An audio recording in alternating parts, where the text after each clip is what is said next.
Ce n'est pas une surprise, c'était attendu, ça vient d'être dit, mais ça reste un coup dur, une mauvaise nouvelle pour François Fillon, le candidat à la présidentielle des Républicains. Il y a 2 mois, personne n'aurait imaginé que le candidat et son épouse se trouveraient aujourd'hui à moins de 3 semaines d'une présidentielle qui s'annonçait imperdable pour la droite, tous les deux mis en examen. Ça veut donc dire que si François Fillon était élu le 7 mai, il entrerait à l'Élysée, lui ainsi que la Première Dame, avec une mise en examen. Vous imaginez, c'est une situation absolument improbable.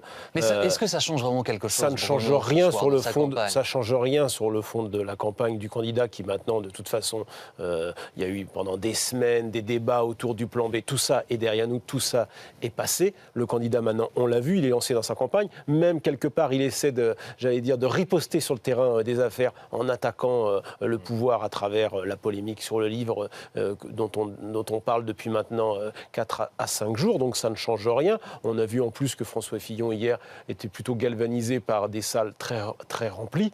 Maintenant, ça reste quand même une difficulté pour le candidat et surtout pour élargir un peu l'étiage où il est aujourd'hui, puisqu'aujourd'hui, au moment où nous parlons, il est 3e et donc pas qualifié pour la présidence.